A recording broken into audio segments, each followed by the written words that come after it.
10. Vamos ler. Diz assim: Tu, pois, meu filho, fortifica-te na graça que há em Cristo Jesus. 3. Tu, pois, sofre as aflições como bom soldado de Jesus Cristo. Ninguém que milita se embaraça com os negócios dessa vida, a fim de agradar aquele que o alistou para a guerra. E se alguém também milita, não é coroado, se não militar legitimamente. Efésios, capítulo de número 6, rapidamente. As horas passam rápido. 6, a partir do versículo 10 ao 13, depois 17 ao 18. Diz assim: No demais, irmãos meus, fortalecei-vos no Senhor e na força do seu poder. Revesti-vos de toda a armadura de Deus, para que possais estar firmes contra as astutas ciladas do diabo. Porque não temos que lutar contra a carne e o sangue, mas sim contra os principados, contra as potestades, contra os príncipes das trevas desse século, contra as hostes espirituais da maldade nos lugares celestiais. Glória a Deus. Portanto, tomai toda a armadura de Deus, para que possais resistir no dia mau, e havendo feito tudo, ficar firmes. 17 e 18, para terminarmos a leitura. Tomai também o capacete da salvação e a espada do Espírito, que é a palavra de Deus, orando em todo o tempo, com toda oração e súplica no Espírito, e vigiando nisto com toda perseverança e súplica por todos os santos. Quem diz amém? Amém. Se sentar, fique à vontade. É um texto que certamente, quando um obreiro da casa do Senhor vai ler, Timóteo, serve para ele. E para entendermos o contexto, é que Timóteo, ele era, entre aspas, um filho na fé. Ele era um filho da fé de Paulo. E Paulo, ele está numa situação agora em que ele se encontra preso por pregar o Evangelho de Cristo.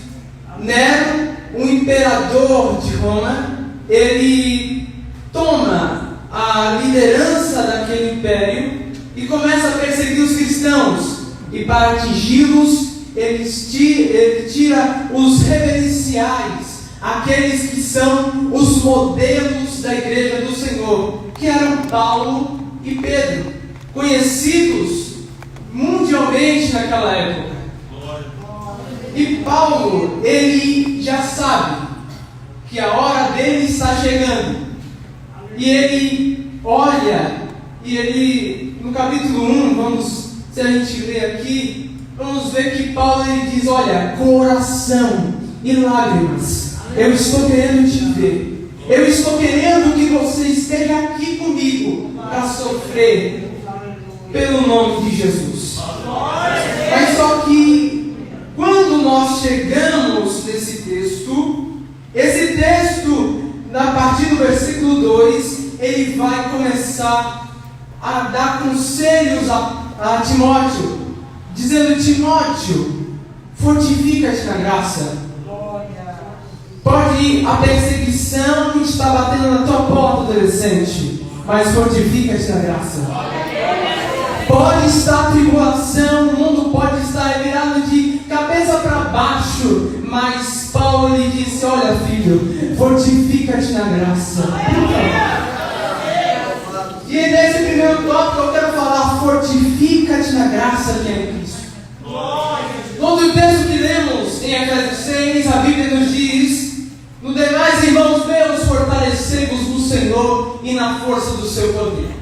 Quando nós vamos pesquisar o que é graça, o que é força e o que é poder, eu descobri que a força, a graça e o poder são três conjuntas, que quando um adolescente está com graça, força e poder, ele tem autoridade para falar no nome de Jesus. Porque assim, meus irmãos, na sala de aula, nós estamos diante de nossos colegas, a nossa reputação está em jogo, a nossa vida está em jogo naquele local. E muitas vezes, muitos professores levantam questões contra a igreja de Cristo, e cadê um para aparecer? Cadê um para defender o Evangelho? Paulo ele disse, olha, tem muitos pregando por aí heresias, tem muitos aí desviando da fé, mas eu aqui fui posto para a defesa do Evangelho de Cristo Jesus. Aleluia! Tu, pois, meu filho, fortifica-te na graça. Quando eu olho fortifica-te na graça, eu lembro de quando eu estava na sala de aula e os professores levantavam questões e falando contra a igreja, e eu ficava lá calado. Quanta responsabilidade é você ser um cristão, porque é muito fácil sermos crentes porque nós cremos em Jesus, mas sermos cristãos é sermos pequenos cristos, é sermos aqueles que defendem o Evangelho. Não importa quanto a gente vai sofrer, quanto a gente vai clamar, quanto a gente vai estar de cara feia pra gente. E muitas vezes, meus irmãos, não queremos defender o Evangelho por causa do nosso amigo, senão vamos perder a amizade com ele. Mas eu quero te dizer nessa noite, eu vi um monte de pessoas aqui sendo batizadas no Espírito Santo. E qual é o propósito principal do batismo no Espírito Santo? É te dar poder e autoridade para você pregar o Evangelho, para você ministrar, para você também expulsar demônios, porque Jesus disse, é me dado todo o poder nos céus e na terra. E ele disse em Marcos capítulo 16, versículos 20 e 20, por todo mundo, pregai o Evangelho a toda criatura. Quem crê e for batizado será salvo, mas quem não crê será condenado. Aí ele disse, estes sinais seguirão aos que crerem, vocês vão expulsar demônios, vocês vão curar os enfermos. E Deus ele está nos dizendo nessa noite, fortifica aqui na graça, permaneça na graça, cresça na graça. Aleluia!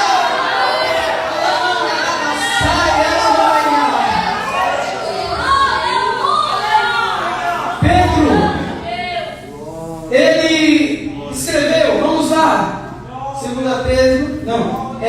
Pedro capítulo 5. Aleluia!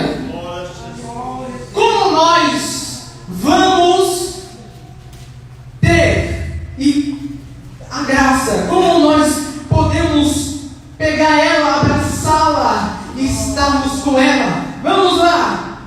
Versículo 5 em diante. Semelhantemente vós jovens, sede sujeitos aos anciãos, e sede todos sujeitos uns aos outros, e revestidos de humildade, porque Deus resiste aos soberbos, mas dá graça aos humildes. Versículo 6: humilhai-vos, pois, debaixo da onipotente mão de Deus, para que ao seu tempo vos exalte. É quando você está no quarto, quando você dobra o seu joelho, jovem, minha jovem, quando você está debaixo da graça do Senhor, quando você está orando, quando muitas vezes está orando, meus irmãos, o que acontece? Aquele diálogo com Deus, e Deus tocando na sua alma, aquela ânsia por Deus, e você se humilhando, Senhor, eu não sou nada, mas tu és tudo. Eu não sou só apenas um vaso de barro, mas põe poder e excelência em mim, para que eu possa resplandecer a sua imagem. Aleluia! Lançando sobre ele toda a vossa sociedade, porque ele tem cuidado de vós. Aí chega o momento bélico, o momento em que ocorre uma guerra. Sede sóbrios, vigiai, porque o diabo, vosso adversário, anda ao redor como um leão, bramando, buscando a quem possa tragar. Versículo 9: ao qual resistim firmes na fé, sabendo que as mesmas aflições se cumprem entre vossos irmãos no mundo. Eu quero te dizer uma coisa: o diabo pode ter investido na sua vida, mas ele desistiu e caiu por terra, porque Jesus disse: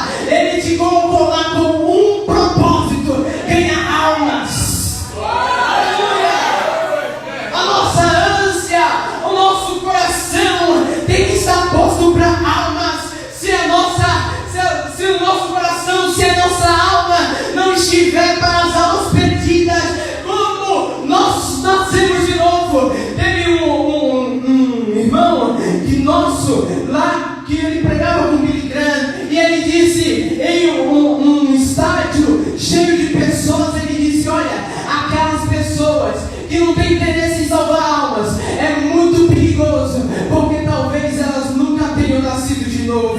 Mas se você é nascido de Deus, eu quero te falar uma coisa: Deus colocou em você um desejo de ganhar almas nessa noite. Fortifica-te na graça. Não é para você somente subir nesse púlpito, chamar esse microfone de Espírito Santo e começar a ministrar. Não, Ele quer que você, lá no culto, possa ganhar almas lá e também aqui. Deus te chamou, foi para uma chamada. Por isso, fortifica-te na graça. Aleluia. Vamos continuar. Segundo tópico. Quando eu leio Efésios, nós percebemos uma guerra. E essa guerra, ela não só ocorre no âmbito pessoal e também no âmbito espiritual. E Deus, nessa noite, Ele tem falado conosco através dos testemunhos. Porque muitas vezes Deus nos protege. Os irmãos no mundo inteiro morreram pela causa de Jesus. Pessoas que não eram dignas de nem terem pisado nesse mundo, mas que sofreram por amor a Jesus. E nessa guerra espiritual, nós temos, a partir do versículos 11 ao 13, revestidos de toda a armadura de Deus, para que possais estar firmes contra as astutas ciladas do diabo. Porque não temos que lutar contra carne e sangue, mas sim contra os principados e contra as potestades, contra os príncipes das trevas deste século e as ordens espirituais da maldade nos lugares celestiais. Portanto, tomai toda a armadura de Deus, para que possais resistir no dia mau, e havendo feito tudo, ficar firmes. Uma coisa que nós devemos aprender, e que quando eu estava lendo este texto, eu procurei ir atrás, e eu descobri um desses versículos que lemos. Nos fala sobre posicionamento. O que é posicionar-se contra este mundo? O que é posicionar-se contra todo o inferno e os demônios? Primeiramente, o diabo sabe quem é você. Ele sabe as suas fraquezas. Ele sabe o que você é em casa. Ele sabe a sua pessoa. Ele é tipo um delegado que tem o seu perfil, o perfil completo, seu nome completo, sua idade, aquilo que você gosta, aquilo que você não gosta. E nós temos na internet uma coisa chamada algoritmo. Quando nós estamos vendo Instagram, WhatsApp, ou talvez até mesmo YouTube, o aplicativo consegue saber o que você gosta e o que você não gosta. O diabo também usa a mesma estratégia, só que, diferentemente, ele põe pratos, ele põe sobremesas, e muitas vezes nós estamos de olho nos pratos, porque o diabo é especialista. Ele não vai te dar uma coisa que você não gosta, claro, mas nesta guerra ele conhece quem é você, o seu perfil. Ele sabe também que você é um escolhido de Deus, que você foi chamado por Ele, que você foi salvo pela graça e que ainda o sangue de Jesus está na sua vida. Aleluia! E sobre posicionar-se, temos aqui alguns personagens da Bíblia que se posicionaram. Um dos primeiros Podemos falar sobre Sadraque, Mesaque e Abednego. Depois de terem sido escravos e agora eles eram conselheiros do rei, o diabo, ele sabia o que eles gostavam e o que eles não gostavam. E muitas vezes, meus irmãos, estamos nos lugares diferentes e muitas vezes temos, entre aspas, uma certa liberdade. Uma certa liberdade no falar, no agir. E Sadraque, Mesaque e Abednego, eles estavam na Babilônia. Eles não estavam na terra do Senhor. Eles não estavam em Jerusalém. Eles estavam numa terra estranha. Eles não podiam adorar porque tem aquele salmo do exílio: como nós adoraremos em terra estranha. E o diabo, ele sabia: olha, Sadraque, Mesaque e Abednego, vocês não estão lá em Jerusalém, vocês não estão no templo, vocês não têm o sacerdote para ver, vocês não têm o seu pai e a sua mãe, porque seus pais foram mortos quando você foi cativo, quando você foi levado, seus pais foram mortos, ninguém está te vendo. Mais uma coisa foi que se levantou quem? O próprio imperador Nabucodonosor. Levantou uma estátua e falou: todos adorem essa estátua, e quem não adorar será lançado na fornalha de fogo, aquecido 7 vezes. E agora? Quem são os crentes para aparecer? Cadê aquele povo pentecostal que pula? Cadê?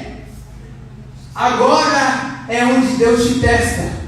Muitas vezes você vai chegar e o seu professor tem isso, senão você reprova. E cadê a sua fé?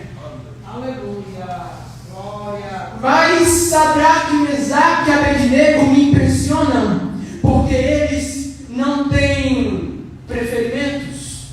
Eles não preferem agradar um rei que na sua carnalidade só quer glória.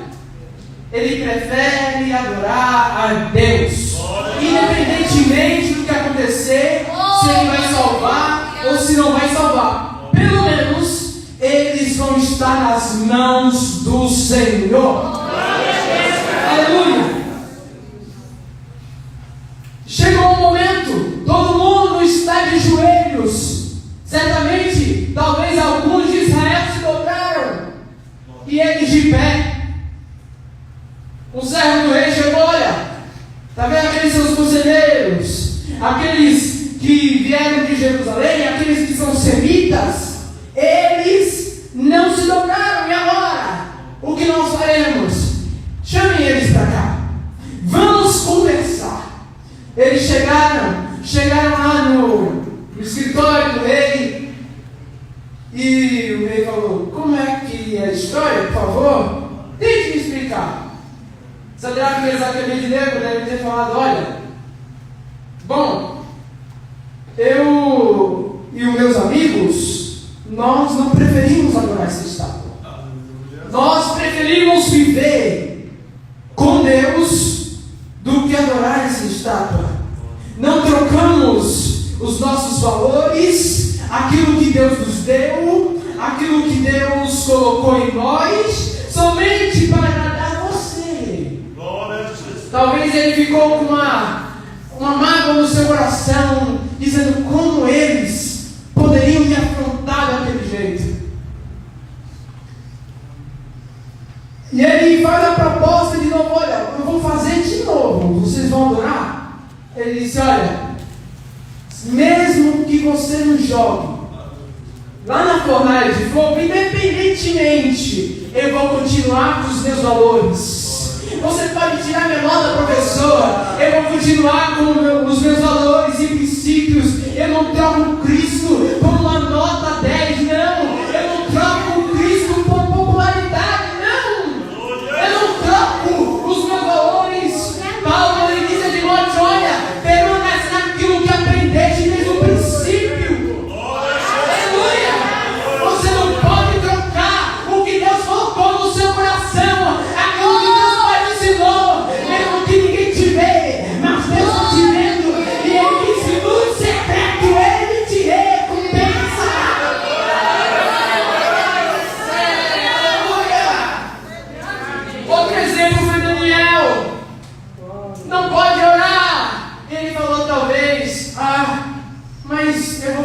a graça de Deus. Eu não vou trocar o momento da Babilônia somente para não ter a graça de Deus em meu coração. Eu não troco nada deste mundo para somente satisfazer a mim mesmo, ou talvez aos outros. Nós devemos satisfazer a vontade de Deus, que é boa, perfeita e agradável. O mundo racional funciona assim. Paulo disse: olha, rogo-vos, pois, irmãos, eu rogo para vocês terem um prazer de estar na casa do Senhor, que vocês possam sacrificar nossos membros vivos ali, e também possam fazer a renovação do vosso entendimento, para que vocês possam entender qual seja a boa e perfeita e agradável vontade de Deus. O terceiro que eu queria colocar em questão são as nossas armas. Será que precisamos de armas de guerras para convencer o homem? Não. Zorobabel foi um rei levantado pelo imperador da Pérsia e estava lá em Jerusalém. O pessoal estava construindo o templo, voltaram do cativeiro, mas o pessoal não estava investindo na obra de Deus. Esqueceram que primeiro era a casa do Senhor e depois as suas casas. Deus enviou profetas e não convenceram ninguém. Zorobabel, ele ficou irado. Nossa, como eles rejeitaram a palavra do Senhor. Eu vou fazer, sabe o quê? Vou fazer um decreto aqui, deixa eu fazer. Aí chegou Zacarias e falou: rei, não precisa não precisa. Porque não é por força nem por violência, mas é pelo Espírito que convence o homem. Muitas vezes nós queremos ganhar almas, e aquela ânsia por almas nos leva a muitas vezes chorar por elas. E muitas vezes não é o momento chegado. Mas nós queremos levar a força para a igreja, queremos pegar ela no braço e dizer: converte, senão eu vou colocar tudo, eu vou colocar seu nome no livro de oração, vou colocar, vou orar por você e tal, e você fica chorando por aquela alma. Só que as nossas armas espirituais, Paulo diz, que não são carnais, que não são H47, não é .50, não são armas desta terra, são armas espirituais, armas que capacitam o crente para ele estar alvo, para ele estar cheio da presença de Deus e manipular essas armas com precisão no momento certo. E por causa do horário, quero somente colocar dois: capacete da salvação. O capacete da salvação, ele cobre a cabeça, certo? Mas a mentalidade fica no cérebro, né? A mente, o cérebro, onde você pensa. E porque Paulo, ele escreve isso, o capacete da salvação. O capacete, ele funcionava para caso o soldado ele estivesse desapercebido, ele não pudesse ser atingido na cabeça. E um dos alvos de Satanás é a nossa cabeça. Quantas vezes no nosso dia a dia, às vezes temos uns pensamentos que nos fazem duvidar da nossa salvação. E se você por acaso tem duvidado da sua salvação, eu quero te dizer uma coisa: quem te chamou foi Deus. Quem te salvou foi Deus. Quem te libertou do pecado foi Deus. Quem te tirou você do cativeiro do pecado foi Deus. Quem morreu na cruz foi Jesus Cristo. O seu sangue tem poder para apagar todos os pecados que existem na sua alma. Aleluia. João, ele escreve a igreja e ele vai dizer assim: meus queridos irmãos, olha, eu quero te dizer uma coisa. preocupe. Você tem um advogado para com Deus, um sumo sacerdote que está querendo que você dobre os seus joelhos, confesse os seus pecados a Ele, e Ele começará: "Bom Pai, olha, a tua filha pecou, mas Ele precisa da tua ajuda." E ainda vem o Espírito Santo, que com gemidos inexprimíveis está clamando pela sua alma. Você é filho de Deus, você é salvo pela graça, você é salvo pelo sangue que foi na cruz, pelo amor aos sufletos do sangue do Cordeiro. E a espada do Espírito, que é a palavra de Deus.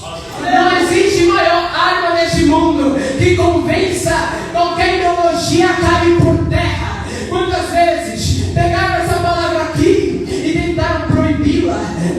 Proibiram primeiramente para os pobres, para que eles não tivessem acesso a essa palavra, para que não pudessem entender qual seja o propósito de Deus. Estavam na mão de uma igreja chamada Igreja Católica, que falava: se você mudar você, se você transliterar, se você traduzir a Bíblia, você vai preso. Aí depois veio o comunismo e falou assim: olha, se você traduzir a Bíblia, se você portar uma Bíblia, nós vamos na sua casa prender a tua família e os teus filhos. Mas eu quero te dizer, tentaram impedir, mas essa palavra continuou, ela continuou a pregar o Evangelho. Aí eu lembro das palavras de Jesus, quando nos últimos dias, aí ele diz: olha, as palavras que os homens falaram aí vão passar, mas as minhas palavras não passarão.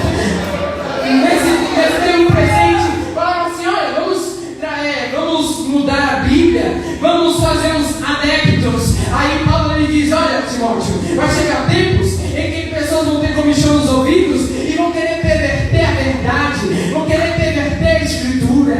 Mas você tem a palavra de Deus, e você também. Cadê essa Bíblia? Levante a sua Bíblia, por favor. Levante a sua Bíblia. Olha assim: a minha arma está nas minhas mãos. Aleluia. Não importa o que o diabo queira fazer com você, é a palavra que destrói ele. Aleluia. O diabo tentou Jesus no deserto, mas o que quebrou o diabo foi quando ele usou a palavra do Senhor. Ele falou: nem só de pão vive o homem, mas de toda a palavra que sai e procede da boca de Deus. Não tem outra palavra no mundo, não tem outro livro no mundo que possa contemplar o que essa palavra tem. É o plano de salvação, é a graça do Senhor, é a graça que excede todo entendimento. Ela só vem pela palavra. A Bíblia diz que ela é espada, porque ela penetra no coração, lá no profundo da nossa alma.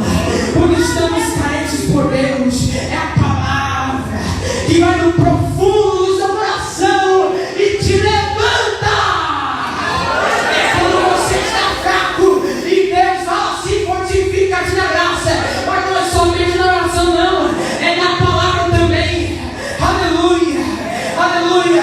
Sabe, tentaram muitas vezes, vamos voltar aqui, lá na igreja primitiva, eles pregaram a palavra do Senhor, mas o sinédrio todo se levantou contra eles e falou assim: olha, você não deve mais pregar sobre Jesus, você não deve mais pregar acerca da cruz, acerca da graça, você não pode mais curar, não.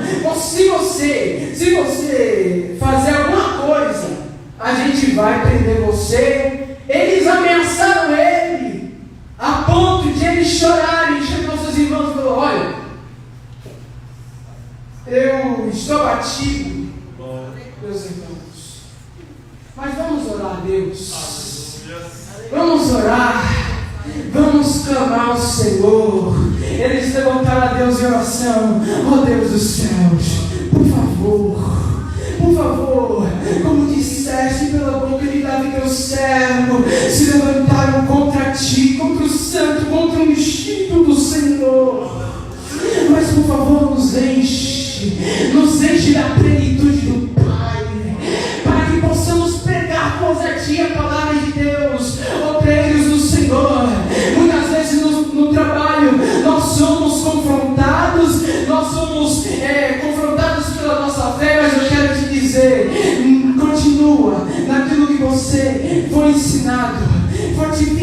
graça. Vocês jovens, fortifica-te na graça, por favor. Por favor. Glória.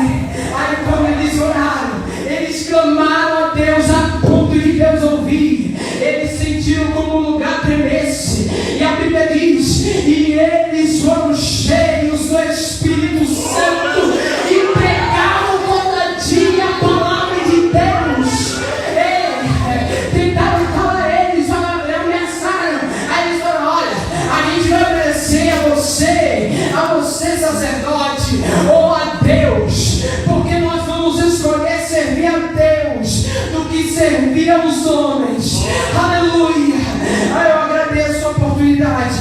Eu oro para que Deus tenha falado no seu coração, que a partir de hoje você entre no seu quarto, você tenha uma intimidade com Deus a ponto de você pedir: Deus, me usa, eu quero ser usado por ti. Eu lembro que Samuel, ele estava na casa do Senhor, ele estava do lado da arca, ele estava lá, e talvez ele estava de madrugada orando e falando: Deus, me usa, eu quero ser usado por ti.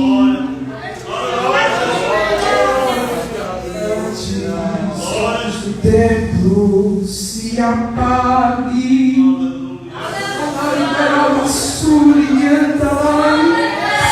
antes de ler-me atuar, oh Deus, fala comigo.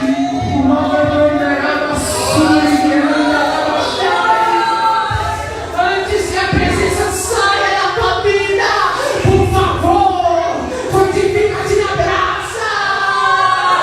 Deus está te chamando.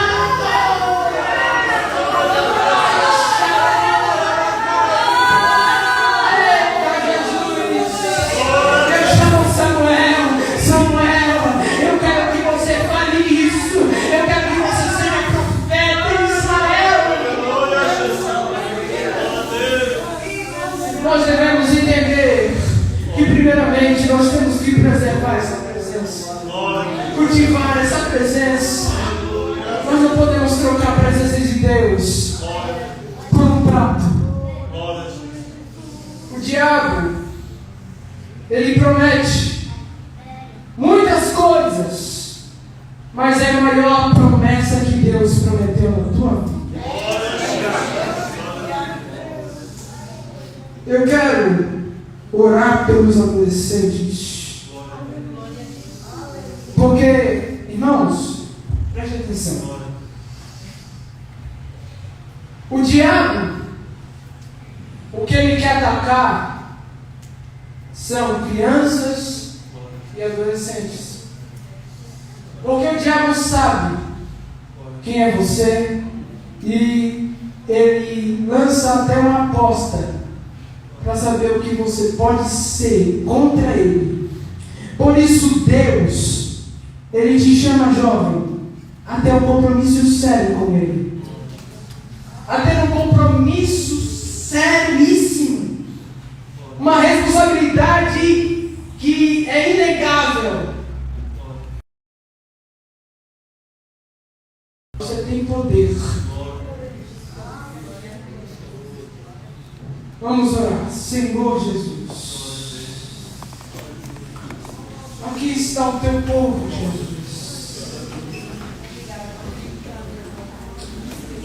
Queremos te agradecer por esta palavra, por ter derramado essa graça.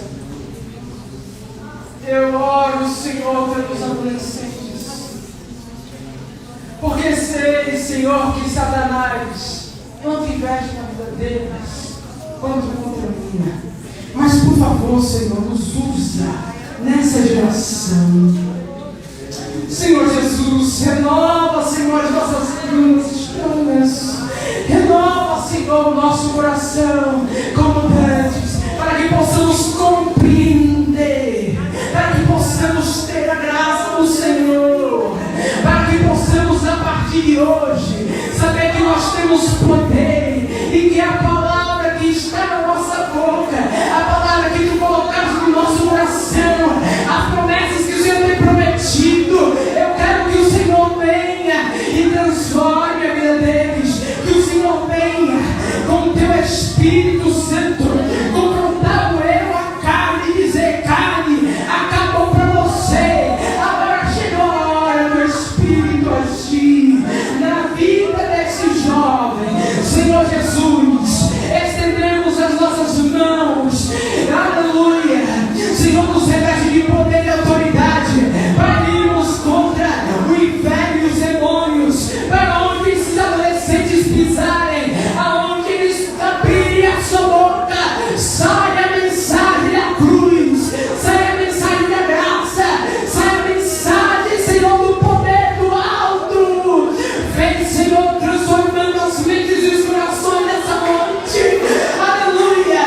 E se tem alguém aqui que consegue sentir a graça de Deus, que está neste culto, que entrou no culto, não de qualquer maneira, mas quer entrar no culto de maneira que deixe Deus usar, deixe Deus transformar, que o Senhor venha agir, quebrantar a nossa alma nessa noite.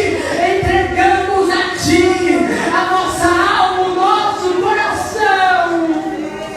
Oh, Espírito Santo, fortifica-nos na graça do Senhor, por favor, Jesus. Em nome de Jesus, que o Senhor venha nos dar graça, venha nos dar poder, venha nos dar autoridade. Eu agradeço a oportunidade, é no nome de Jesus.